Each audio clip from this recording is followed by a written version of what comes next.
नई ऊर्जा के साथ अपन चैप्टर नंबर 6 में आज एंटर कर चुके हैं और केमिस्ट्री खत्म हो चुकी है। खत्म मतलब समाप्त हो गई है। और अभी अपन बायोलॉजी को पढ़ेंगे। बायोलॉजी में छठा, सातवां, आठवां, नवां ये 4 पार्ट है और थोड़ी इंतज़ार भी रहता है कि सर जल्दी जल्दी पाठ कराओ, हमारे को बायोलॉजी ख़त्म भी करनी है। तो वो भी मैं समझ रहा हूँ। और केमिस्ट्री के बाद में ये जो बायोलॉजी पढ़ रहे हैं इसमें अपन ये जो छठा पार्ट ओपन कर रहे हैं, इसमें पूरा मानव शरीर के अंदर जो जैव प्रक्रम होते हैं ना, बायोलॉजिकल जो प्रोसेस होते हैं उसके बारे में देखेंगे। अपने को जीवित रहने के लिए जो जो भी प्रक्रम करने पड़ते हैं उन सारे प्रक्रमों को अपन जैव प्रक्रम कहते हैं, लाइफ प्रोसेस कहते हैं। अपन जीवित रहने के लिए भोजन, तो ये पाचन तंत्र हो गया। जीवित रहने के लिए गैसें चाहिए, है ना, ऑक्सीजन गैस चाहिए, तो श्वसन का प्रक्रम हो गया। अपन जो भोजन करते हैं वो भोजन शरीर में जब पचित होता है तो उस पचित भोजन का पूरे शरीर में विसरण होता है, तो उसके लिए परिसंचरण तंत्र भी चाहिए। और जब भोजन का पाचन हो जाता है तो लास्ट में कुछ वेस्ट मटेरियल बचते हैं, कुछ अपशिष्ट पदार्थ बचते हैं जिनको शरीर से अपन निष्कासित भी करते हैं, तो उसके लिए मानव शरीर में उत्सर्जन तंत्र पाया जाता है। तो सजीवों को जीवित रहने के लिए जिन प्रक्रमों की आवश्यकता होती है उसे अपन जैव प्रक्रम कहते हैं। खत्म, सिंपल सी परिभाषा है। अब बात आती है कि जैव प्रक्रम तो होगा, लेकिन उससे पहले पता करो कि ये सजीव है कि निर्जीव है। तो इस पे भी प्रश्न पूछा जाता है कि सजीव और निर्जीव में कुछ अंतर लिखिए। सजीव वो होता है जिसके अंदर जैव प्रक्रम होता है, जैसे पाचन, श्वसन, परिसंचरण, उत्सर्जन, तंत्रिका तंत्र, समन्वय, नियंत्रण, ये सारा कुछ होता है, तो वो सजीव है। और जिसमें ये जैव प्रक्रम, लाइफ प्रोसेस नहीं होते हैं उसको अपन निर्जीव या नॉन लिविंग के नाम से जानते हैं। सजीव अपन उसको कहते हैं जिसके अंदर वृद्धि और विकास होता है। विकास तो जरूर नहीं है, लेकिन वृद्धि होती है, जिसमें ग्रोथ होती है, शरीर की ग्रोथ होती है, तो उसे अपन सजीव कहते हैं। और ऐसे पदार्थ जिसमें वृद्धि नहीं होती है तो उसे अपन निर्जीव के नाम से जानते हैं। अपने में चलने की प्रक्रिया होती है, लोकोमोशन की प्रक्रिया होती है, लेकिन निर्जीवों में ऐसा प्रोसेस भी नहीं होता है। तो कुछ सजीव है और कुछ निर्जीव होते हैं, तो इसमें भी अपन विभाजन करते हैं। लेकिन एक अंतर थोड़ा सा ध्यान रखोगे, एक शब्द आता है वायरस, ना, खूब सुना होगा आपने, कोरोना वायरस। तो ये वायरस एक ऐसा पदार्थ है, एक ऐसी एंटिटी है जिसके अंदर सजीव और निर्जीव दोनों के लक्षण पाए जाते हैं।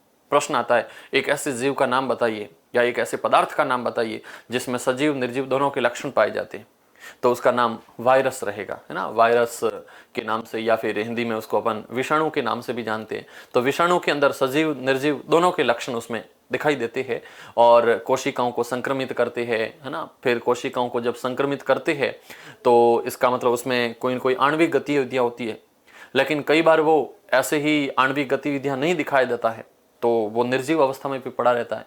तो ये वायरस के रेस्पेक्ट में भी प्रश्न पूछे जाते हैं। तो बात करते हैं सबसे पहले अपन चैप्टर नंबर 6, नाम आपने नोट कर लिया होगा, नाम है इसका जैव प्रक्रम, ना। चैप्टर नंबर 6, चैप्टर नहीं सर, पाठ, यस पाठ नंबर 6, और 6 नंबर पाठ का नाम है जैव प्रक्रम। जैव प्रक्रम, लाइफ प्रोसेस, जैव प्रक्रम। जैव प्रक्रम क्या होता है, इससे पहले अपन बात करेंगे सजीव और निर्जीव के ऊपर, लिविंग और नॉन लिविंग के ऊपर। तो एक तरफ सजीव और दूसरी तरफ निर्जीव, सजीव और निर्जीव, या फिर इसको कहते हैं living and non living. 2 type के प्रोसेस है, एक होती है लिविंग और दूसरे होते हैं नॉन लिविंग। तो एक है लिविंग और दूसरा है नॉन लिविंग। लिविंग या जिसको अपन सजीव के नाम से जानते हैं, तो सजीव में फर्स्ट पॉइंट लिखते हैं कि इनमें जैव प्रक्रम होते हैं, इनमें जैव प्रक्रम होते हैं, इनमें जैव प्रक्रम होते हैं। अब जैव प्रक्रम के अंदर इनमें पाचन होता है, श्वसन होता है, पाचन, श्वसन, परिसंचरण और चौथा होता है उत्सर्जन। इनमें जैव प्रक्रम कम संपन्न होते हैं, इनके अंदर जैव प्रक्रम होते हैं। लेकिन निर्जीवों को देखोगे तो इनमें कोई किसी प्रकार का जैव प्रक्रम नहीं होता है। इनमें जैविक प्रक्रम नहीं होते हैं, इनमें जैविक प्रक्रम नहीं होते हैं। ओके, खत्म। जैविक प्रक्रम एक तरफ होते हैं, एक तरफ नहीं होते। दूसरी बात करें तो सजीवों के अंदर इनमें कोशिकीय आणविक गतियां, कोशिकीय आणविक गतियां होती है, इनमें कोशिकीय आणविक गतियां होती है। लेकिन निर्जीव को देखें तो इनमें कोशिकीय आणविक गतियां नहीं होती है, इनमें कोशिकीय गतियां नहीं होती है, नहीं होती है। थर्ड पॉइंट देखें तो सजीवों के अंदर वृद्धि, उसके साथ जनन वृद्धि होती है और उसके साथ में जनन प्रक्रम होते हैं, वृद्धि और जनन प्रक्रम होते हैं। निर्जीव को देखें तो निर्जीव के अंदर न तो कोई किसी टाइप की वृद्धि विकास नहीं होता है, वृद्धि एवं प्राकृतिक जनन नहीं होता है, वृद्धि एवं प्राकृतिक जनन क्रियाएं नहीं होती है, प्राकृतिक जनन क्रियाएं नहीं होती है। तो ये कुछ इसके अंदर मोटा मोटा एक अंतर रहता है ना। तो सजीवों के अंदर गमन, लोकोमोशन, स्थानांतरण होता है, लेकिन निर्जीवों में अपने आप को स्थानांतरण नहीं होता है। अब रेत है, आंधी आई तो रेत उड़ के चली जाएगी, वो स्थानांतरण है, लेकिन अपने आप कोई प्रक्रम नहीं होता। तो ये इनके अंदर बेसिक अंतर पूछे जाते हैं। और इस बेसिक अंतर के बाद में अपन देखें तो सजीवों के अंदर उदाहरण में अगर देखें, जैसे गाय जुगाली करती है तो वो इसमें है। इंसान अपन खुद एक सजीव के अंदर आते हैं। पेड़ पौधे, गाय, कुत्ता, बिल्ली, ये सब सजीव के अंतर्गत आते हैं। लेकिन निर्जीव पदार्थों को देखें तो निर्जीव पदार्थों में जैसे चौक है, बोर्ड है, कंप्यूटर, कैमरा, एसी, रूम, ये सब निर्जीव पदार्थों में शामिल होते हैं। तो निर्जीव पदार्थों में और सजीव पदार्थों में कुछ अपन एग्जाम्पल नोट करते हैं। तो सजीव के अंदर एग्जाम्पल में अपन नोट करते हैं मनुष्य, मनुष्य के साथ में घोड़ा, गाय, कुत्ता, ये सब सजीव में आते हैं। खरगोश, हिरण, सब कुछ लिख सकते हो। निर्जीव के अंदर एग्जाम्पल आप देखोगे तो निर्जीव के अंदर जैसे कंप्यूटर, हाँ सर कंप्यूटर सजीव की निर्जीव? अरे बिल्कुल निर्जीव है। उसके साथ में आप देखोगे तो जैसे चेयर हो गई, या चेयर के साथ में चौक है, तो ये सारी चीजें निर्जीव में शामिल होती है।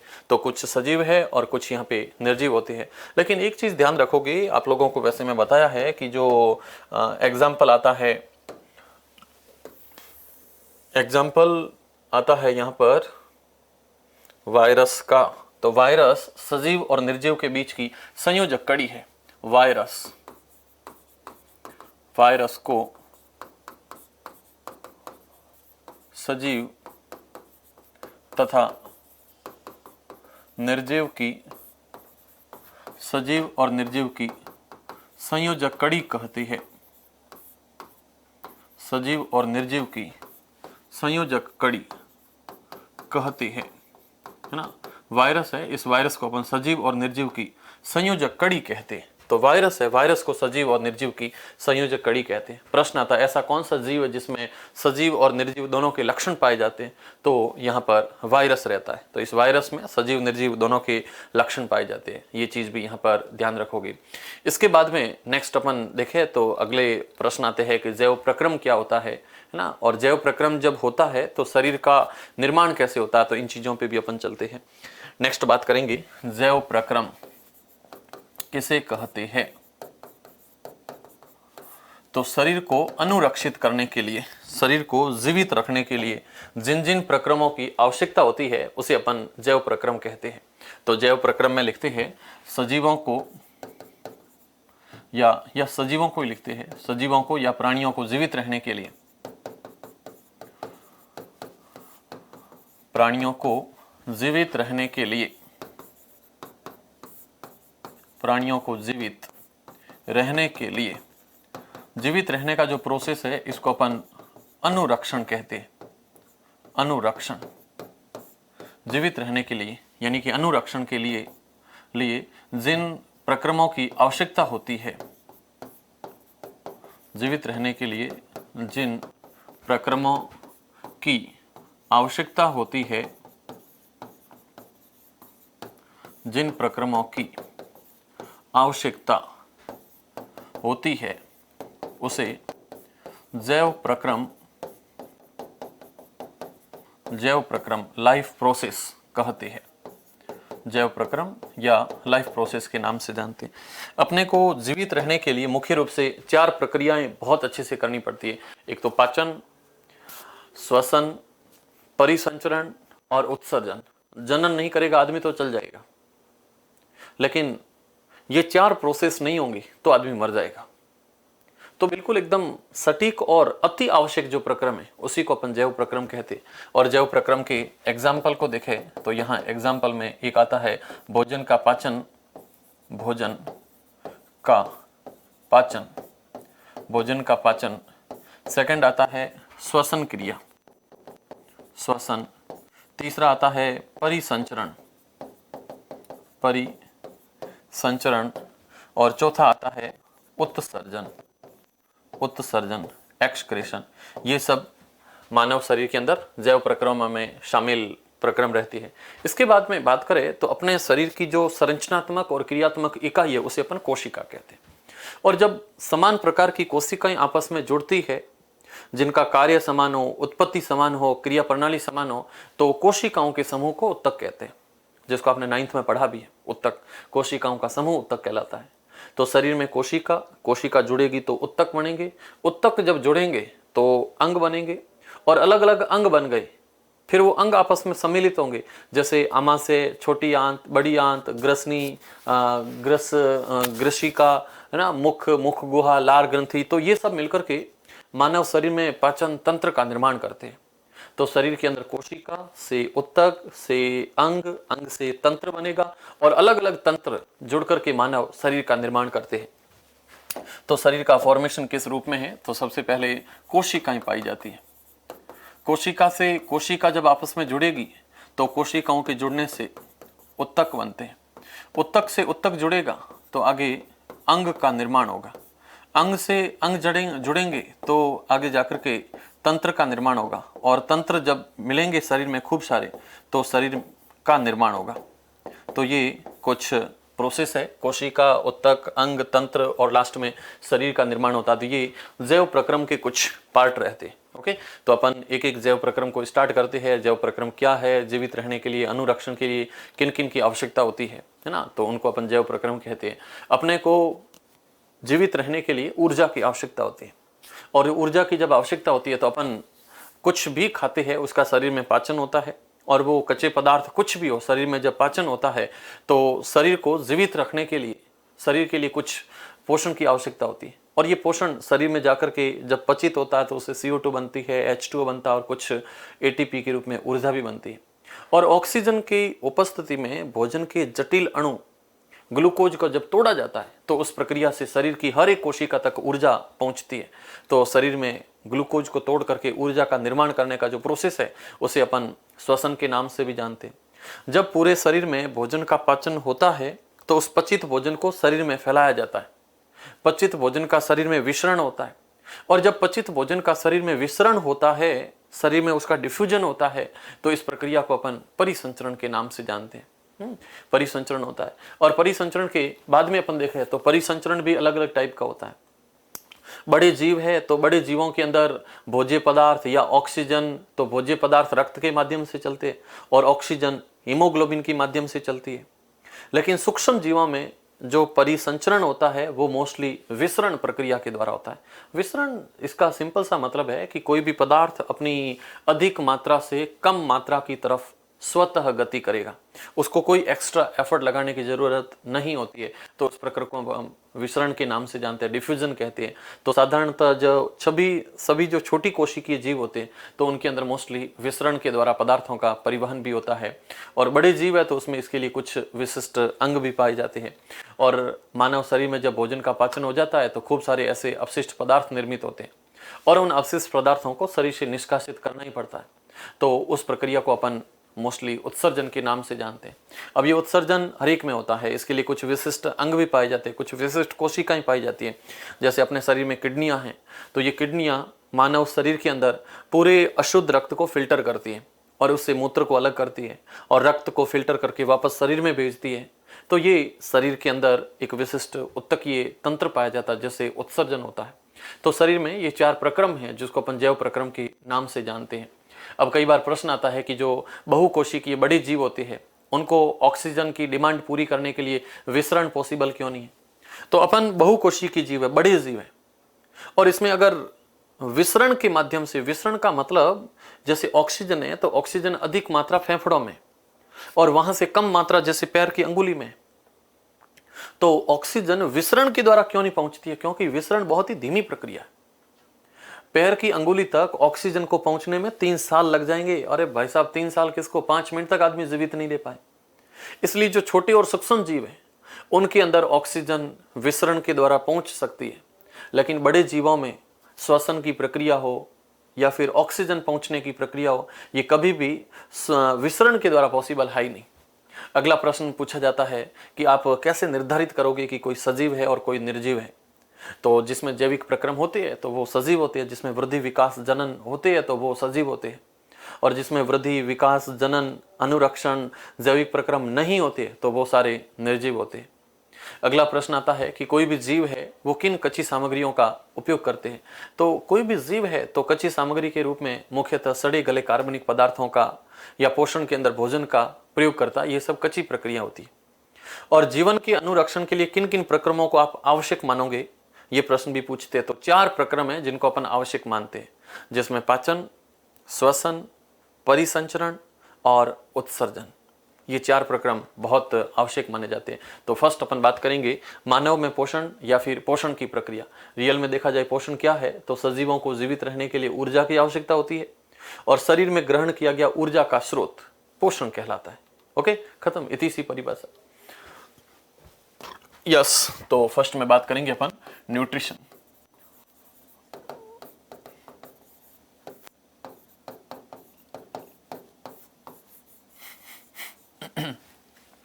पोषण, पोषण है क्या? तो शरीर कह सकते हैं, सजीव कह सकते हैं, प्राणी कह सकते हैं, इनको जीवित रहने के लिए ऊर्जा की आवश्यकता होती है।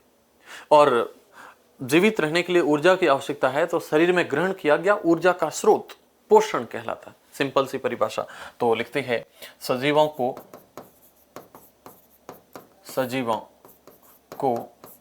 जीवित रहने के लिए, सजीवों को जीवित रहने के लिए ऊर्जा की आवश्यकता होती है। जीवित रहने के लिए ऊर्जा की आवश्यकता होती है, जीवित रहने के लिए ऊर्जा की आवश्यकता होती है, और शरीर में ग्रहण किया गया, और शरीर में ग्रहण किया गया, शरीर में ग्रहण किया गया ऊर्जा का स्रोत, शरीर में ग्रहण किया गया ऊर्जा का स्रोत पोषण कहलाता है। शरीर में ग्रहण किया गया ऊर्जा का स्रोत पोषण कहलाता है। शरीर में ग्रहण किया गया ऊर्जा का स्रोत पोषण कहलाता है। तो ये पोषण के बारे में परिभाषा होती है। अपन पोषण को अगर वर्गीकृत करें तो धरती पर पोषण के आधार पर जीव 2 टाइप के होते हैं। कुछ जीव जो अपना भोजन स्वयं निर्मित करते हैं तो उसे अपन स्वपोषी कहते हैं, और कुछ जीव जो अपना भोजन प्राप्त करने के लिए प्रत्यक्ष अप्रत्यक्ष रूप से पेड़ पौधों पर, स्वपोषियों पर निर्भर होते हैं, तो उसे अपन विषमपोषी या फिर परपोषी के नाम से जानते हैं। विषमपोषी या उसको हेटेरोट्रॉप्स कहते हैं। और ये विषमपोषी फिर अलग टाइप के हैं, शाकाहारी, मांसाहारी, सर्वाहारी, रुधिरहारी के साथ में जो सड़े गले पदार्थों से अपना भोजन प्राप्त करते हैं तो उसको अपन मृतोपजीवी कहते हैं। कुछ जीव ऐसे हैं जो परपोषी के अंदर परजीवी के रूप में पाए जाते हैं। तो ये अलग अलग टाइप इसमें चलते हैं। तो पोषण को अपन वर्गीकृत करते हैं। पोषण, न्यूट्रिशन। पोषण 2 टाइप का रहता है, एक होता है स्वपोषी पोषण और दूसरा होता है विषमपोषी पोषण। एक होता है स्वपोषी पोषण, स्वपोषी पोषण, और दूसरा विषमपोषी पोषण।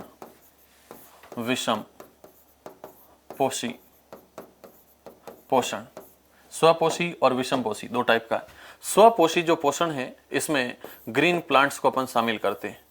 ग्रीन प्लांट्स सारे के सारे जो हरे पेड़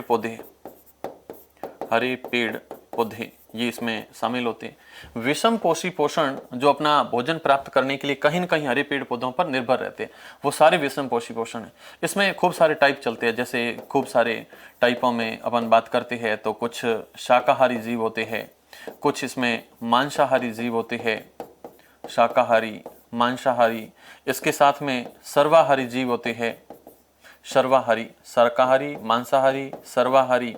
सर्वाहारी के साथ में कुछ जीव ऐसे भी होते हैं जो सड़े गले पदार्थों से अपना भोजन लेते हैं, तो उसको अपन मृतोपजीवी के नाम से जानते हैं। मृतोपजीवी के साथ में कुछ रुधिरहारी भी होते हैं, रुधिरहारी। और रुधिरहारी के साथ में कुछ परजीवी के रूप में भी पाए जाते हैं, परजीवी पैरासाइट के रूप में पाए जाते हैं। तो ये पोषण के कुछ क्लासिफिकेशन, पोषण के टाइप रहते हैं। बात करेंगे अपन सबसे पहले स्वपोषी के ऊपर, यानी कि ऑटोट्रोपिक न्यूट्रिशन, स्वपोषी पोषण। स्वपोषी में ग्रीन प्लांट्स हरे पेड़ पौधे और इसके साथ में नील हरित शैवाल को भी शामिल करते हैं। हरे पेड़ पौधे और उसके साथ में नील हरित शैवाल। ये नील हरित शैवाल भी अपना भोजन स्वयं बनाते हैं, जिसको अपन BGA कहते हैं, या इसको नाम देते हैं blue green algae. Blue green algae के नाम से जानते हैं, नील हरित शैवाल करते हैं। तो ये सभी अपना भोजन स्वयं बनाते हैं।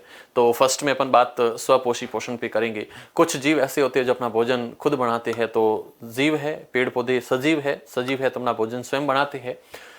और स्वयं जब इसमें भोजन बनने की प्रक्रिया होती है तो पेड़ पौधों के अंदर जब भोजन बनता है तो पेड़ पौधों में उस भोजन बनने की प्रक्रिया को प्रकाश संश्लेषण कहते हैं।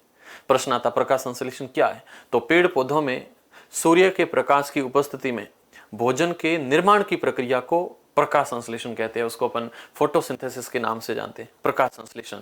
तो ये प्रकाश संश्लेषण पेड़ पौधों में पाया जाता है। तो फर्स्ट बात करेंगे अपन स्वपोषी पोषण। स्वपोषी पोषण, या इसको नाम देते हैं ऑटोट्रोपस, स्वपोषी पोषण। स्वपोषी की परिभाषा में अपन लिखते हैं कि हरे पेड़ पौधे, समस्त हरे पेड़ पौधे, यस, हरे पेड़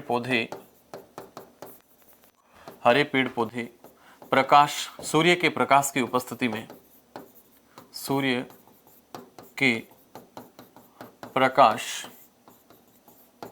की स्थिति में हरे पेड़ पौधे सूर्य के प्रकाश की उपस्थिति में अपना भोजन स्वयं निर्मित करते हैं, अपना भोजन स्वयं निर्मित करते हैं। इसे प्रकाश संश्लेषण कहते हैं, इसे प्रकाश संश्लेषण कहते हैं। हरे पेड़ पौधे अपना भोजन स्वयं निर्मित करते हैं और इस प्रक्रिया को अपन प्रकाश संश्लेषण करते हैं। जब पेड़ पौधों में भोजन बनता है तो उसमें रासायनिक अभिक्रिया पूछी जाती है, और रासायनिक अभिक्रिया के रूप में अपन देखें तो पेड़ पौधों में जो रासायनिक अभिक्रिया होती है तो वो कुछ अभिक्रिया ऐसी है जिसमें सबसे पहले पेड़ पौधे वातावरण से रंध्रों के द्वारा, पेड़ पौधे की पत्तियों की रंध्रों द्वारा CO2 गैस को ग्रहण करते, और CO2 गैस के साथ पेड़ पौधे की जो जड़ें हैं वो H2O जल को ग्रहण करती है, और उसके साथ सूर्य का प्रकाश,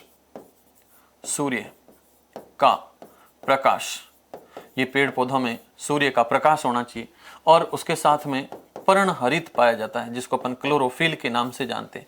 ये भी मुख्य घटक है प्रकाश संश्लेषण के लिए। तो सूर्य का प्रकाश और क्लोरोफिल, या जिसको अपन पर्णहरित के नाम से जानते हैं, इंग्लिश में इसको कहते हैं क्लोरोफिल, ये पर्णहरित, क्लोरोफिल। तो पर्णहरित या फिर क्लोरोफिल, ये चार घटक है, इनकी उपस्थिति में प्रकाश संश्लेषण होता है। और जब प्रकाश संश्लेषण होता है तो CO2, H2O, सूर्य का प्रकाश और पर्णहरित, ये चार घटक मिलकर के पेड़ पौधों में अपना भोजन बनाते हैं। और पेड़ पौधों में भोजन जिस रूप में बनता है उसको अपन कहते हैं स्टार्च। पेड़ पौधों में संचित भोजन स्टार्च के रूप में पाया जाता है। तो ग्लूकोज का रूप होता है जिसका फॉर्मूला है C6H12O6, ये फॉर्मूला ग्लूकोज का है। उसके साथ पेड़ पौधों में बनती है ऑक्सीजन गैस O2 बनती है, प्लस कुछ मात्रा में H2O जल का निर्माण होता है। ये पेड़ पौधों में पूरी रासायनिक अभिक्रिया रहती है। इस अभिक्रिया को संतुलित करने का प्रोसेस भी आपको पता होना चाहिए। तो संतुलित करने के लिए यहाँ लगाओगे 6, इधर लगाओगे 12, इधर लगाओगे अगेन 6 और इधर लगाओगे अगेन 6। तो ये पूरा प्रोसेस है जिसमें अभिक्रिया संतुलित हो जाती है। और ये पेड़ पौधों में प्रकाश संश्लेषण की रासायनिक अभिक्रिया भी है। प्रश्न आता है और ये गलत नहीं होना चाहिए, पेड़ पौधों में प्रकाश संश्लेषण की रासायनिक अभिक्रिया लिखिए तो ये अभिक्रिया हो जाएगी, जिसमें ये प्रोसेस है जिसमें CO2 H2O और ग्लूकोज O2 और H2O का निर्माण होता है। इसमें एक प्रश्न और भी पूछते हैं कि पेड़ पौधे इन कच्चे पदार्थों को कहां से प्राप्त करते हैं। तो पेड़ पौधों के अंदर जो प्रकाश संश्लेषण होता है उसमें जो CO2 है, ये CO2 पेड़ पौधे की जो लीफ होती है, पेड़ पौधे की जो पत्तियां होती है, इन पत्तियों पर छोटे छोटे रंध्र पाए जाते हैं और ये पेड़ पौधे रंध्रों के द्वारा CO2 को ग्रहण करते हैं, रंध्रों द्वारा CO2 को ग्रहण करते हैं। सेकेंड थिंग यहाँ पे H2O है, तो ये H2O पेड़ पौधे जड़ों द्वारा जमीन से ग्रहण करते हैं, जड़ों के द्वारा जमीन से ग्रहण करते हैं। सूर्य का प्रकाश उनमें होता है, पर्णहरित होता है, तो ये प्रक्रिया तुरंत उसके अंदर होती है। और पेड़ पौधों में जो भोजन सुरक्षित रहता है वो हमेशा मंड के रूप में या स्टार्च के रूप में सुरक्षित रहता है। ये कार्बोहाइड्रेट जो है वो तुरंत प्रयुक्त नहीं होता, लेकिन ये संचित हो जाता है मंड के रूप में, स्टार्च के रूप में। तो पेड़ पौधों में संचित भोजन स्टार्च होता है, मंड होता है, ये भी पूछा जाता है। ओके, तो ये आंतरिक ऊर्जा के रूप में होते हैं और ये कहां से ग्रहण करते हैं ये भी प्रश्न आता है। पेड़ पौधे की पत्तियों के द्वारा CO2 ग्रहण की जाती है और CO2 ग्रहण करने के बाद में जो प्रक्रिया होती है पेड़ पौधे की, प्रश्न आता है कि पेड़ पौधों में प्रकाश संश्लेषण के दौरान कौन कौन सी घटनाएं होती है, तो ये प्रश्न भी पूछते हैं। यस, तो चलते हैं नेक्स्ट अपन प्रकाश संश्लेषण के दौरान होने वाली क्रियाएं। प्रकाश संश्लेषण के दौरान, प्रकाश संश्लेषण के दौरान होने वाली क्रियाएं। पेड़ पौधों में प्रकाश संश्लेषण के दौरान कौन कौन सी क्रियाएं होती है, इसको अपन अगर देखें तो पेड़ पौधों में प्रकाश संश्लेषण के दौरान जो क्रियाएं होती है उसमें सबसे पहला प्रोसेस होता है पर्णहरित या क्लोरोफिल के द्वारा प्रकाश ऊर्जा को अवशोषित करना। जब पेड़ पौधों में प्रकाश संश्लेषण होता है तो उसमें पहला प्रोसेस होता है क्लोरोफिल द्वारा सूर्य के प्रकाश को अवशोषित करना। सबसे पहले प्रकाश को अवशोषित किया जाता है और अवशोषित करने का काम क्लोरोफिल करते हैं। तो क्लोरोफिल का फर्स्ट काम होता है, प्रकाश संश्लेषण में फर्स्ट काम है क्लोरोफिल द्वारा, क्लोरोफिल या जिसको अपन पर्णहरित कहते हैं, क्लोरोफिल पर्णहरित द्वारा सूर्य के प्रकाश को, द्वारा सूर्य के प्रकाश को अवशोषित करना, द्वारा सूर्य के प्रकाश को अवशोषित करना, ये इसका पहला काम होता है प्रकाश संश्लेषण में। प्रकाश संश्लेषण में दूसरा काम होता है जो प्रकाश ऊर्जा पेड़ पौधों ने ग्रहण की है उसको रासायनिक ऊर्जा में रूपांतरित करते हैं और उस रासायनिक ऊर्जा के साथ साथ में जल के अणुओं का हाइड्रोजन और ऑक्सीजन में अपघटन हो जाता है। तो दो काम एक साथ होते हैं, रासायनिक ऊर्जा निर्मित होती है और जल अणुओं का हाइड्रोजन और ऑक्सीजन में अपघटन होता है। तो सेकेंड जो प्रोसेस है उसमें अपन लिखते हैं प्रकाश ऊर्जा को, प्रकाश ऊर्जा को रासायनिक ऊर्जा में, प्रकाश ऊर्जा को रासायनिक ऊर्जा में रूपांतरित करना, प्रकाश ऊर्जा को रासायनिक ऊर्जा में रूपांतरित करना, रासायनिक ऊर्जा में रूपांतरित करना तथा जल के अणुओं का, तथा जल के अणुओं का ऑक्सीजन एवं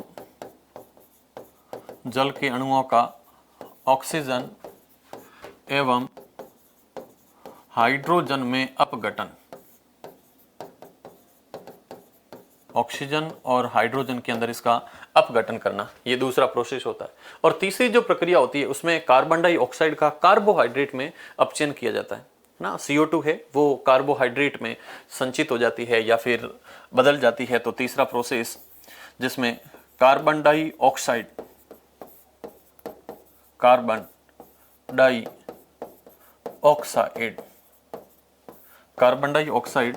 का कार्बोहाइड्रेट में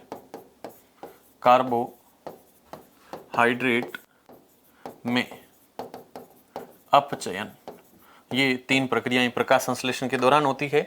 और जब पूछा जाता है तो इसके साथ प्रकाश संश्लेषण की अभिक्रिया लिख लो आप।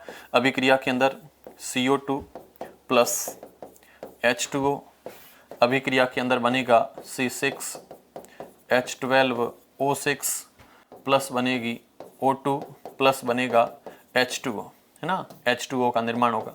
अभिक्रिया को बैलेंस करने के लिए इसमें आप लगाओगे यहाँ पर 6, यहाँ पे लगाओगे 12 और फिर पीछे नोट करोगे 6 और यहाँ पे भी नोट करोगे 6। तो ये पूरी प्रक्रिया बैलेंस हो जाती है। ओके, तो ये बैलेंस करके इस रूप में रासायनिक अभिक्रिया को लिखा जाता है। ये प्रकाश संश्लेषण की अभिक्रिया होती है। तो प्रकाश संश्लेषण के दौरान कौन कौन सी घटनाएं होती है इसको अपन नोट कर सकते हैं। फिर बात आती है कि पेड़ पौधे इन कच्चे पदार्थों को प्राप्त कहाँ से करते हैं। तो प्राप्त करने के अंदर भी मैं कुछ पॉइंट आपको बताता हूं कि प्राप्त करने में ज्यादा तो कुछ है नहीं। एक तो है पेड़ पौधे के अंदर CO2, तो ये CO2 पेड़ पौधे रंध्रों से ग्रहण करते हैं। दूसरा है जल H2O, तो इस H2O को पेड़ पौधे जड़ों से ग्रहण करते हैं। और तीसरा है सूर्य का प्रकाश। ये सूर्य का प्रकाश ग्रहण करने के लिए पेड़ पौधे की पत्तियों में कुछ हरे कोशिकांग पाए जाते हैं। हरे पॉइंट, हरे बिंदु के रूप में कोशिकांग होते हैं जिसको अपन क्लोरोप्लास्ट कहते हैं। 9th में आपने कोशिका में पढ़ा भी था कि कोशिका में, पादप कोशिका में सबसे बड़ा जो अंग है उसको अपन कोशिका के अंदर क्लोरोप्लास्ट को जानते हैं। और ये क्लोरोप्लास्ट प्रकाश संश्लेषण में भूमिका निभाता है, जिसको कोशिका का रसोई घर भी कहते हैं ना, कोशिका का किचन भी कहते हैं। कोशिका का इंजन तो राइबोसोम है, लेकिन कोशिका का रसोई घर है। और इस क्लोरोप्लास्ट में क्लोरोफिल होता है जो प्रकाश संश्लेषण के लिए बहुत ही आवश्यक घटक होता है। ओके, तो इन संरचनाओं को मैं दिखाने की कोशिश करता हूं। नेक्स्ट, पेड़ पौधे कच्चे पदार्थ कहां से प्राप्त करते हैं। पेड़ पौधे कच्चे पदार्थ कहां से प्राप्त करते हैं। पेड़ पौधे कच्चे पदार्थों को कहां से प्राप्त करते हैं, ऐसा प्रश्न पूछा जाता है। तो फर्स्ट अपन बात करते हैं जल के बारे में।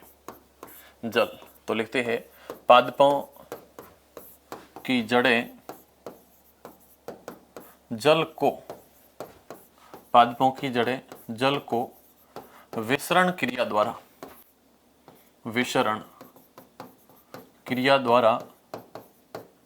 पादपों की जड़ें जल को विसरण क्रिया द्वारा जमीन से अवशोषित करती है। जल को विसरण क्रिया द्वारा जमीन से अवशोषित करती है, एब्जॉर्ब करती है, अवशोषित करती है, जमीन से अवशोषित करती है। सेकेंड पॉइंट आता है CO2 का। CO2 gas, carbon dioxide gas. तो कार्बन डाइऑक्साइड गैस के बारे में लिखते हैं कि जो पेड़ पौधे की पत्तियां हैं, इन पत्तियों पर सूक्ष्म रंध्र पाए जाते हैं। पत्तियों पर सूक्ष्म रंध्र पाए जाते हैं जो वातावरण से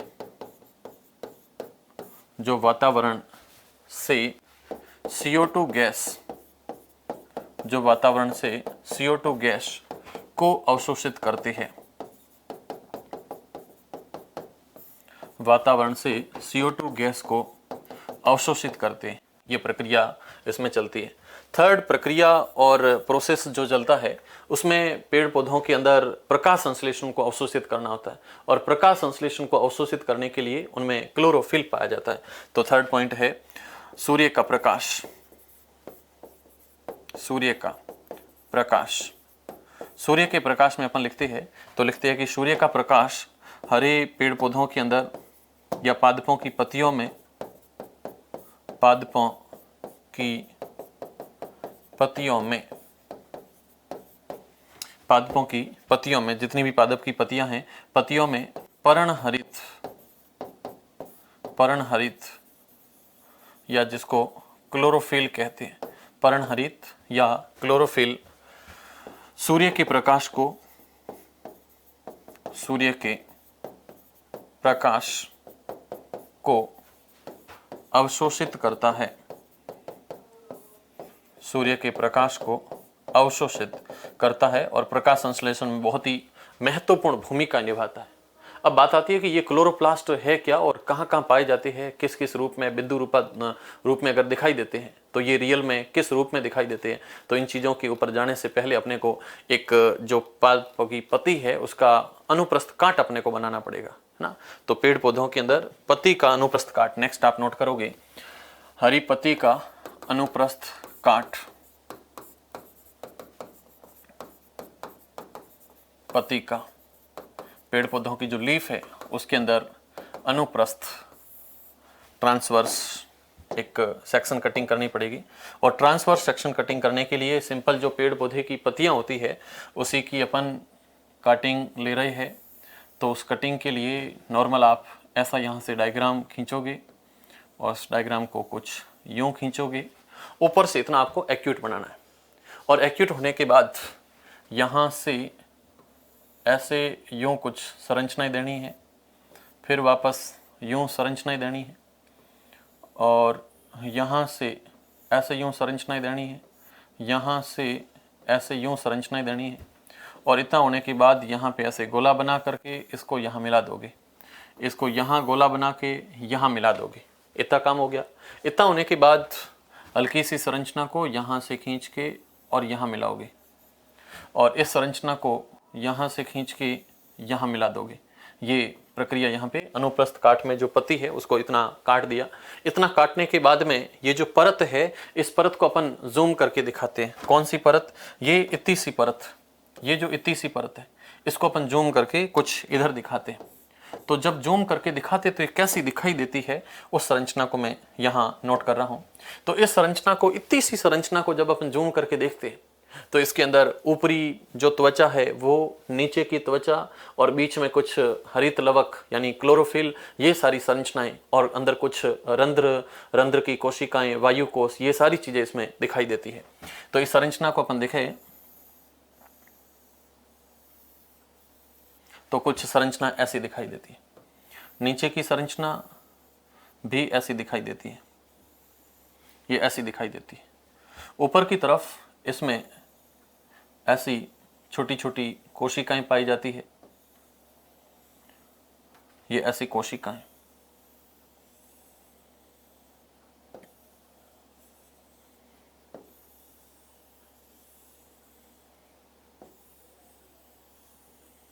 ऐसी कोशिका यहाँ रहती है और इसके अंदर का ये पोर्शन हो जाएगा, यहाँ ये अंदर का पोर्शन हो जाएगा। इसके अंदर की तरफ ये सारे के सारे क्लोरोप्लास्ट पड़े हैं।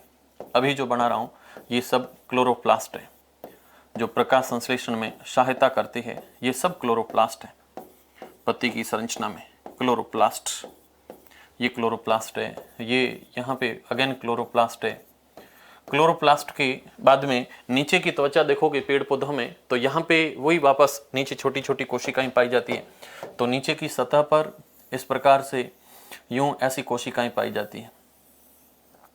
ये यहाँ से ऐसी कोशिकाएं पाई जाती है, यहाँ से ऐसी कोशिकाएं पाई जाती है, यहाँ से ऐसी कोशिकाएं पाई जाती है। तो अंदर की तरफ भी यहाँ पे ऐसी छोटी छोटी कोशिकाएं दिखती है,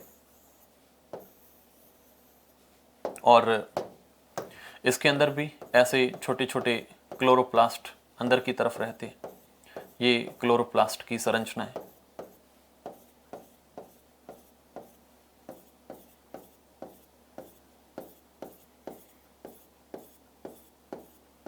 ये क्लोरोप्लास्ट की संरचनाएं इसमें पाई जाती है। फिर इसका अपन नामकरण करते या फिर नोमेनक्लेचर करते।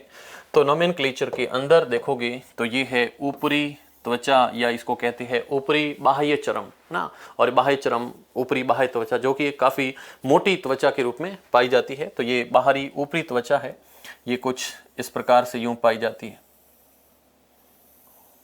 ये बाह्य त्वचा, ऊपरी बाह्य त्वचा, ये ऊपरी बाह्य त्वचा है जो काफ़ी मोटी और वैक्स लाइक स्ट्रक्चर होती है। फिर देखोगे तो ये इसकी नीचे की त्वचा है, ये निम्न त्वचा है, निम्न त्वचा। ये जो संरचना दिख रही है इसको अपन कहते हैं रंध्र। ये रंध्र है, छोटे छोटे इस पे पोर पाए जाते हैं। तो इस लीफ में नीचे की तरफ अपन ने पोर दिखाए। ये जो अंदर का खाली स्थान पड़ा है इसको अपन कहते हैं वायु कोश। ये इसमें वायु कोश पाए जाते हैं, अंदर की तरफ वायु कोश है। ये जो रेड कलर की संरचनाएं दिख रही है ये सारे हरित लवक है, हरित लवक। और इस हरित लवक के अंदर पाया जाता है पर्णहरित। तो ये संरचना होती है। बाकी इस पूरी संरचना को देखोगे तो इस पूरी संरचना में पेड़ पौधों के अंदर ये जो संरचना दिखती है इसको अपन कहते हैं मध्य शिरा। क्या कहते हैं? मध्य शिरा के नाम से जानते हैं। ये इसकी मिड रीब होती है, मध्य शिरा है। और इस मध्य शिरा के साथ में इन पोर्शन को देखोगे तो ये इनकी शिराएं पाई जाती हैं। ये इसकी शिरा है, तो ये इसके अंदर शिरा है। ऊपर की तरफ ये इसकी मध्य शिरा है, और मध्य शिरा के साथ में ये जो कॉर्नर है इसको पर्ण पटल के नाम से जानते हैं ना। तो ये पर्ण पटल इसमें पाए जाते हैं। ये संरचनाएं जो कि पर्ण पटल के रूप में पाई जाती है। तो पर्ण पटल है, मध्य शिरा है, शिराएं हैं, ये सारी संरचना इसमें पाई जाती है। और अंदर की तरफ ये संरचना देखोगे तो यहाँ पे इसमें जाइलम और फ्लोएम पाए जाते हैं। एक तरफ होता है जाइलम और साथ ही इसमें पाया जाता है फ्लोएम। जाइलम और जाइलम के साथ में फ्लोएम पाया जाता है। तो ये संरचना इसमें पाई जाती है, जाइलम और फ्लोएम की संरचना। तो ये एक पत्ती का अनुप्रस्थ काट है। ऐसा आप डायग्राम बनाओगे तो कोई दिक्कत नहीं आने वाली है। और इसको अपन पत्ती के अनुप्रस्थ काट के रूप में दिखाते हैं, जिसमें सारी चीजें दिखाने की अपन ने कोशिश की है कि कैसे कैसे प्रक्रम और पर्णहरित कहाँ होता है, हरित लवक कहाँ होता है, ऊपरी त्वचा, नीचे त्वचा, रंध्र की संरचना, ये सारी चीजें एक पत्ती के अंदर पाई जाती है। ओके, तो इसको आप नोट करोगे। और इस चित्र को चाहो तो आप इसको खड़ा भी बना सकते हो। और खड़ा बनाने के लिए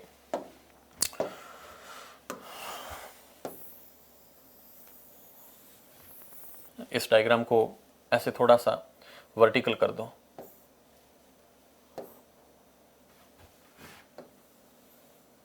ये छोटा सा डायग्राम यहाँ आ जाएगा। और इस डायग्राम के बाद नेक्स्ट आप देखोगे तो इस पूरी संरचना को उसके नीचे जाकर के सेट कर दो, कंप्लीट उसके नीचे। ये यहाँ से पिकअप किया और यहाँ जाकर के इसके नीचे यहाँ जाकर के सेट कर दो, यहाँ जाकर के इसको सेट कर दो। तो ये संरचना हो जाएगी। और इतनी सी जो संरचना है ये संरचना इसको ला करके वापस यहाँ डाल दो। तो ये एक पत्ती के अनुप्रस्थ काट का डायग्राम हो जाएगा। इसको आप अच्छे से नोट कर सकते हो। ओके, और डायग्राम बनाने में कोई दिक्कत नहीं आनी चाहिए। और इसको इसी वे के अंदर नोट करोगे तो ये संरचना यहाँ पे क्लियर हो जाएगी।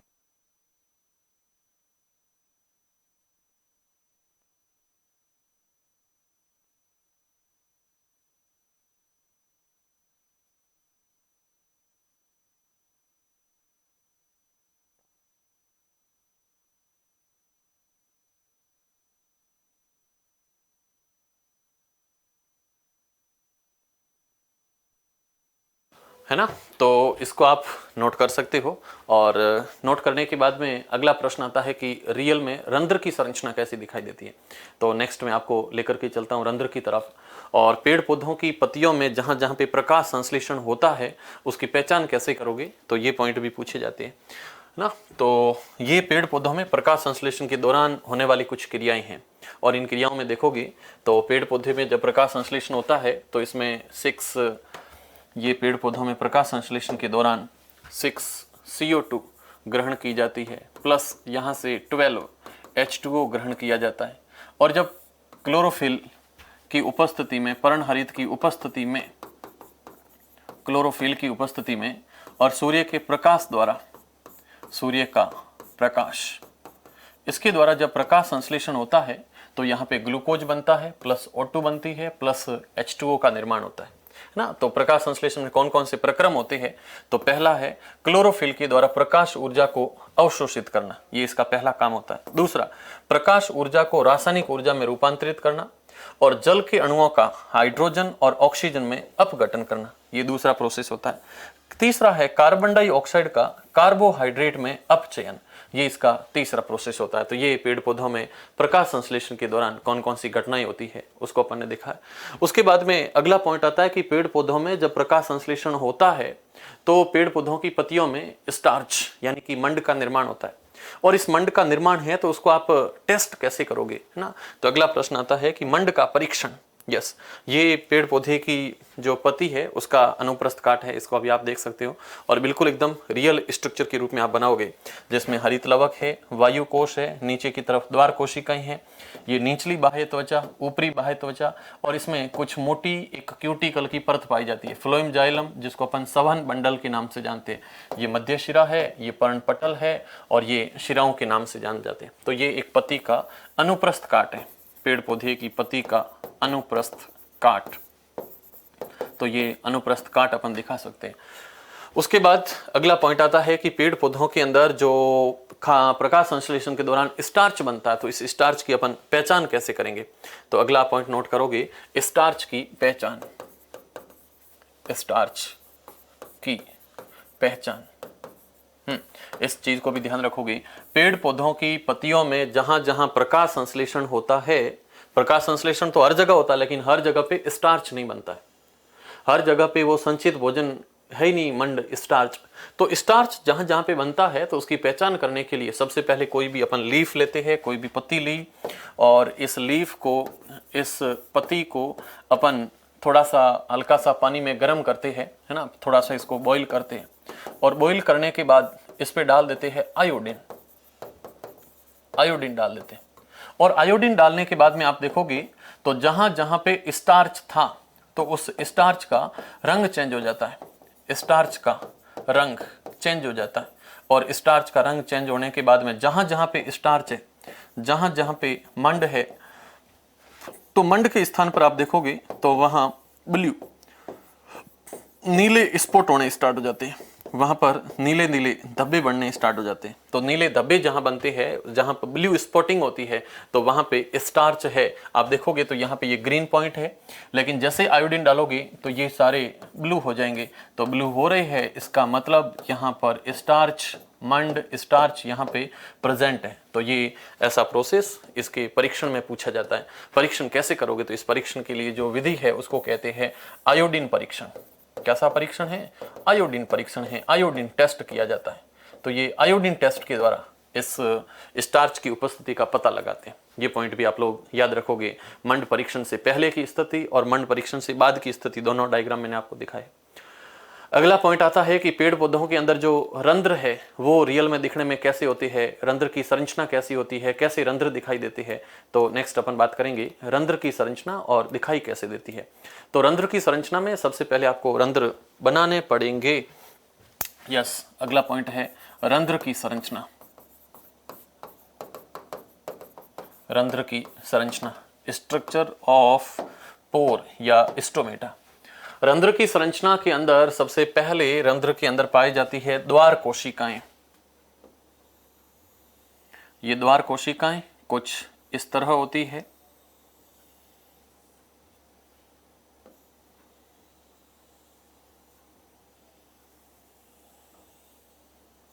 ये अंदर की तरफ द्वार कोशिकाएं, और इन द्वार कोशिकाओं के अंदर भी देखोगे तो रंध्र का छिद्र पाया जाता है, और इसके बाहर की तरफ कुछ रक्षक कोशिकाएं पाई जाती है। इस प्रकार से यूं रक्षक कोशिकाएं, इधर यूं रक्षक कोशिकाएं इस रूप में पाई जाती है।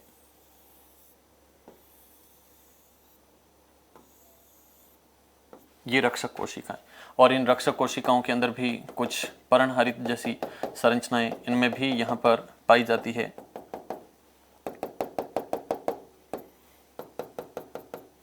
ये पूरा रंध्र बनकर के तैयार है, और इस रंध्र के अंदर की तरफ देखोगे तो ये इसकी द्वार कोशिकाएं हैं, और इन द्वार कोशिकाओं के अंदर फिर हरित लवक पाए जाते हैं, और हरित लवक को बनाने के लिए मैं यहाँ दिखाता हूँ। तो ये अंदर की तरफ हरित लवक है, ये हरित लवक की संरचना है, अंदर हरित लवक है,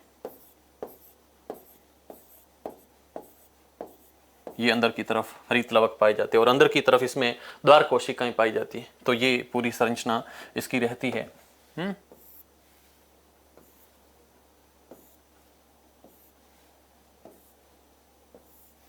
तो ये पूरा रंध्र है। दूसरा रंध्र अपन और बनाते हैं। ये रंध्र जो दिख रहा है ये पूरा खुला रंध्र है, लेकिन कई बार बंद रंध्र की संरचना भी आती है। कैसा दिखने में होता है? तो बंद रंध्र दिखने में कुछ ऐसा होता है जिसकी जो द्वार कोशिकाएं हैं वो ज्यादा खुली नहीं होती है, वो लगभग क्लोज ही पाई जाती है। ये लगभग इसमें क्लोज पाई जाती है और क्लोज के साथ बाहर की तरफ इसमें गार्ड सेल, रक्षक कोशिकाएं, ये सेम अवस्था में रहती है। ये इस रूप में यहाँ पे लगभग सेम अवस्था में रहती है, ये रक्षक कोशिकाएं। अब अंदर की तरफ यहाँ पे पाई जाती है क्लोरोप्लास्ट, पर्णहरित, ये संरचनाएं यहाँ पे रहती है। पर्णहरित, इधर की तरफ भी सेम पर्णहरित की संरचना रहती है और ये कुछ पर्ण मध्योतक अंदर कुछ उत्तकीय कोशिकाएं पाई जाती है। ये इस टाइप की संरचनाएं बनाओगे। तो ये दोनों रंध्र की संरचना है। अब इसका नामकरण कर लेते हैं। तो नामकरण के अंदर आप देखोगे तो ये जो संरचनाएं हैं इनको अपन नाम देते हैं हरित लवक, हरित लवक। और यहाँ पे ये संरचनाएं हैं, इसको भी अपन कहते हैं हरित लवक। अंदर की तरफ ये है रंध्र का छिद्र, तो इसको अपन लिखते हैं रंध्र छिद्र। तो इधर की तरफ ये इसका हो जाएगा रंध्र छिद्र, ये रंध्र छिद्र है। फिर देखोगे बाहर की तरफ तो इसमें पाई जाती है द्वार कोशिकाएं। तो द्वार कोशिकाएं ये वाली रहती है, ये है इसमें द्वार कोशिका, द्वार कोशिका, द्वार कोशिका के नाम से जानते हैं। इसमें देखें यहाँ पे तो ये पाई जाती है द्वार कोशिका, द्वार कोशिका, ये द्वार कोशिका या जिसको अपन पोर सेल के नाम से जानते हैं। तो मोस्टली यही संरचनाएं होती है जो पेड़ पौधे की पत्तियों पर पाई जाती है, द्वार कोशिका। और इन्हीं द्वार कोशिकाओं या रक्षक कोशिकाओं से खुलने और बंद होने के दौरान रंध्र खुलते और बंद होते हैं। ये तो केवल संरचना है। और नीचे की तरफ आप लिखोगे खुला रंध्र, खुला रंध्र, और इसको लिखोगे बंद रंध्र। एक तरफ खुला रंध्र है और दूसरी तरफ बंद है, एक तरफ ओपन है, दूसरी तरफ क्लोज रंध्र है। ये दोनों संरचनाएं दिखाई जाती हैं। पेड़ पौधों में जब प्रकाश संश्लेषण होता है तो CO2 गैसों का और O2 गैसों का आदान प्रदान इन्हीं रंध्रों से होता है। और रंध्रों से पर्याप्त मात्रा में जल की हानि भी होती है, जिसको अपन प्रकाश संश्लेषण के दौरान वाष्पोत्सर्जन कहते हैं। जब रंध्र खुलते हैं तो रंध्र खुलते हैं या रंध्र बंद होते हैं, इनका नियंत्रण द्वार कोशिकाओं द्वारा होता है। और द्वार कोशिकाओं के अंदर जब जल भर जाता है ना, तो वो फूल जाती है। और जब रंध्र खुलते हैं और जब द्वार कोशिकाओं से पानी बाहर निकल जाता है तो रंध्र वापस सिकुड़ जाते हैं। तो रंध्रों का खुलना और बंद होना ये द्वार कोशिकाओं द्वारा नियंत्रित होता है। तो अगली लाइन में अपन नोट करते हैं, प्रकाश संश्लेषण के दौरान, प्रकाश संश्लेषण के दौरान, प्रकाश संश्लेषण के दौरान CO2 तथा O2 गैसों का, CO2 तथा O2 गैसों का आदान प्रदान रंध्र द्वारा होता है, रंध्र द्वारा होता है। सेकंड पॉइंट है रंध्र के खुलने तथा बंद होने की प्रक्रिया, रंध्र के खुलने तथा बंद होने की प्रक्रिया का नियंत्रण, खुलने तथा बंद होने की प्रक्रिया का नियंत्रण द्वार कोशिका द्वारा होता है। नियंत्रण द्वार कोशिका या जिसको अपन गार्ड सेल भी कहते हैं, द्वार कोशिका द्वारा होता है। खुलने बंद होने की प्रक्रिया का नियंत्रण द्वार कोशिका द्वारा होता है। थर्ड पॉइंट अपन नोट करते हैं कि जब जब रंध्र की द्वार कोशिका में जब रंध्र की द्वार कोशिका में जब रंध्र की द्वार कोशिका में जल भर जाता है तो द्वार खुल जाती है एवं जल निष्कासित होने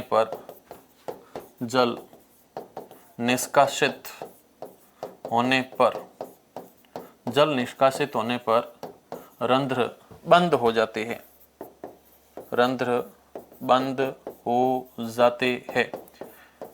ओके, तो ये प्रक्रिया रंध्रों के रूप में रहती है। ये पूरा रंध्र का वर्णन, रंध्र कैसे खुलते और बंद होते हैं, रंध्र कैसे खुलते एवं बंद होते हैं, रंध्र कैसे खुलते और बंद होते हैं। तो इस प्रक्रिया को है, आप इसको नोट डाउन भी करते जाओ, साथ साथ में लिखते जाओ। ये प्रक्रिया रंध्रों के रूप में होती है। अब बात आती है कि पेड़ पौधों को प्रकाश संश्लेषण करने के लिए क्या CO2 आवश्यक होती है कि नहीं होती है, एक प्रश्न इस पे भी पूछा जाता है। तो पेड़ पौधों को प्रकाश संश्लेषण के लिए CO2 आवश्यक है नहीं है। यस, ये रंध्र को आप देख सकते हो, और ये रंध्र के अंदर द्वार कोशिकाएं हैं, खुली कोशिकाएं हैं, और रंध्र के अंदर ये जो डायग्राम आप देख रहे हो, तो इस डायग्राम के अंदर दो प्रकार के रंध्र दिखाए गए हैं। एक तरफ खुले रंध्र है और दूसरी तरफ इसमें बंद रंध्र की संरचना है। सर क्या कर रहे हो? यस, तो इसमें दो प्रकार के रंध्रों की संरचना है। ये यहाँ पर बंद रंध्र है और ये यहाँ पर खुला रंध्र है। अंदर की तरफ रंध्र छिद्र है, बाहर की तरफ द्वार कोशिकाएं, और अंदर ये छोटी छोटी संरचनाएं, इसको अपन हरित लवक के नाम से जानते हैं। इसमें भी सेम, ये इसका हरित लवक है, ये इसका रंध्र छिद्र है, और ये इसकी द्वार कोशिकाएं हैं। तो ये पेड़ पौधे में पत्तियों के अंदर जो रंध्र है उसमें 3 पार्ट पाए जाते हैं। ओके, अगला पॉइंट आता है कि पेड़ पौधों में प्रकाश संश्लेषण के दौरान क्या CO2 अति आवश्यक होती है। तो अति आवश्यक होती है या नहीं होती है, उसको दिखाने के लिए मैं यहाँ पे डायग्राम दिखा रहा हूँ। तो इस डायग्राम को आप देखोगे तो इस डायग्राम में 2 चित्र दिए गए हैं, और 2 चित्रों में आप देखोगे तो फर्स्ट जो चित्र है इसमें गमला और ऊपर पूरा एक बेल जार लगा रखा है, कांच का एक पूरा बेल जार लगा रखा है, इसको बेल जार के नाम से जानते हैं। और साइड में इसको पूरा पैक कर देते हैं, यहाँ पे वैसलीन लगा करके पूरा पैक करते हैं। अंदर की तरफ एक प्याली रखी गई है जिसमें पोटेशियम हाइड्रोक्साइड रखा गया है, KOH, पोटेशियम हाइड्रोक्साइड। अंदर एक प्याली है जिसको वॉच ग्लास कहते हैं, तो उसमें पोटेशियम हाइड्रोक्साइड रखा है। जब पेड़ पौधे को प्रकाश की उपस्थिति में रख करके और बेल जार में जब बंद कर दिया जाता है, तो बेल जार में बंद करने के बाद अंदर की जो CO2 है वो इस KOH के द्वारा पूरी अवशोषित हो जाती है। और जब पेड़ पौधों को CO2 नहीं मिलती है तो इसमें प्रकाश संश्लेषण तो होगा, लेकिन अंदर स्टार्च का निर्माण, मंड का निर्माण बहुत कम मात्रा में होगा। इसको देखोगे तो ये पौधा, इसके अंदर कोई पोटेशियम हाइड्रोक्साइड नहीं रखा हुआ है, तो इसके अंदर CO2 तो होगी अंदर, और इसमें प्रकाश संश्लेषण ज्यादा होगा, तो इसमें मंड की मात्रा ज्यादा होगी। तो ये चित्र ये बताते हैं कि पेड़ पौधों में प्रकाश संश्लेषण के लिए CO2 आवश्यक होती है, और जहां पर पोटेशियम हाइड्रोक्साइड है ये CO2 को अवशोषित कर लेता है, CO2 को अवशोषित कर लेता है। इसलिए यहां पर मंड, या जिसको अपन कहते हैं स्टार्च, कम मात्रा में बनते हैं, कम मात्रा में निर्मित होता है। स्टार्च या मंड कम मात्रा में निर्मित होता है। इस प्रोसेस और प्रक्रिया को देखोगे तो यहाँ पे पोटेशियम हाइड्रोक्साइड नहीं है, इसलिए CO2 यहाँ पे उपस्थित है, और CO2 उपस्थित होने के कारण मंड या स्टार्च अधिक बनता है, मंड या स्टार्च अधिक बनता है, मंड या स्टार्च अधिक मात्रा में बनते हैं। ओके, तो ये पेड़ पौधों में प्रकाश संश्लेषण के दौरान अभिक्रियाएं थी। अच्छा, जब पेड़ पौधों में प्रकाश संश्लेषण होता है, जो स्वपोषी पेड़ पौधे हैं ये जल को जमीन से अवशोषित करते हैं, और कच्ची सामग्री के रूप में जल को जब अवशोषित करते हैं तो जल की पूर्ति के साथ साथ मिट्टी से अन्य भी खूब सारे पोषक तत्व, खूब सारे खनिज लवण पेड़ पौधे अवशोषित करते हैं, जिसमें नाइट्रोजन है, फास्फोरस, लोहा और मैग्नीशियम, ऐसे खूब सारे पदार्थ हैं जिनको पेड़ पौधे मिट्टी से अवशोषित करते हैं, और जिसमें नाइट्रोजन एक बहुत ही आवश्यक तत्व होता है। और इस नाइट्रोजन के द्वारा पेड़ पौधों में प्रोटीन और खूब अन्य सारे यौगिकों का संश्लेषण इस नाइट्रोजन की उपस्थिति में होता है। और पेड़ पौधे इस वायुमंडल की नाइट्रोजन को नाइट्रेट के रूप में और नाइट्राइट के रूप में ग्रहण करते हैं, और इसको बदलने के लिए खूब सारे जीवाणु होते हैं जो वायुमंडल की नाइट्रोजन को नाइट्रेट में बदलते भी है, और इस प्रक्रिया को अपन नाइट्रोजन स्थिरीकरण के नाम से भी जानते हैं। तो अगला पॉइंट अपन नोट करते हैं, पादपों की जड़ें, पादपों की जड़ें जमीन से जल के साथ, जमीन से जल के साथ कई अन्य पोषक तत्वों को, कई अन्य पोषक तत्वों को ग्रहण करती है, कई अन्य पोषक तत्वों को ग्रहण करती है। जिसमें कौन कौन से पोषक तत्व है? तो पेड़ पौधों जमीन से nitrogen, phosphorus, magnesium, nitrogen, phosphorus, magnesium तथा आयरन यानी कि Fe को ग्रहण करते हैं, Fe को ग्रहण करते हैं, Fe को ग्रहण करते हैं। अगला पॉइंट अपन यहाँ पे नोट करते हैं कि जो नाइट्रोजन है, नाइट्रोजन अति आवश्यक तत्व है, नाइट्रोजन अति आवश्यक तत्व है जिसका उपयोग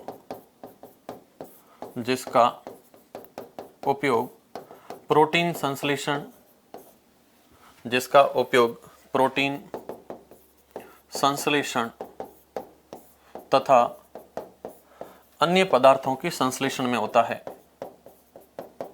अन्य पदार्थों के संश्लेषण में होता है। नाइट्रोजन का उपयोग प्रोटीन और अन्य पदार्थों के संश्लेषण में होता है।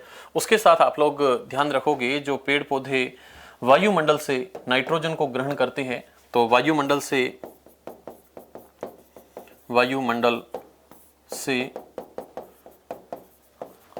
नाइट्रोजन को नाइट्रेट ना NO3 माइनस तथा नाइट्राइट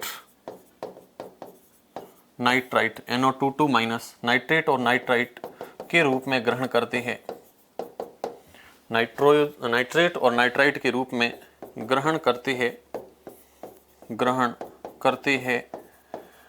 करते हैं। इसके लिए राइजोबियम जीवाणु पाए जाते हैं, इसके लिए राइजोबियम जीवाणु ज़्यादातर जो लेग्यूमिनेसी कुल के जो पौधे होते हैं जिनकी जड़ों में कुछ गांठें पाई जाती हैं, उनके अंदर राइजोबियम जीवाणु पाए जाते हैं, और ये जीवाणु वायुमंडल की नाइट्रोजन को नाइट्रेट में चेंज करते हैं, इस प्रक्रिया को नाइट्रोजन स्थिरीकरण करते हैं। इसके लिए राइजोबियम जीवाणु नाइट्रोजन का स्थिरीकरण करते हैं, नाइट्रोजन का स्थिरीकरण करते हैं, वायुमंडल की जो नाइट्रोजन है उसका स्थिरीकरण करते हैं।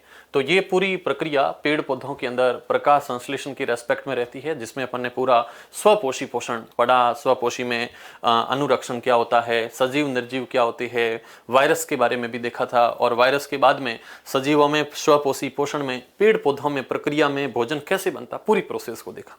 ओके, तो ये क्लास का फर्स्ट सेशन था, फर्स्ट क्लास थी, और ये चैप्टर धीरे धीरे आगे चलेगा और बहुत सारी चीज़ें आप लोगों को सीखने को मिलेगी। ओके, तो उसी के साथ इस क्लास को अपन करते हैं विराम। जय हिंद, जय भारत, थैंक यू।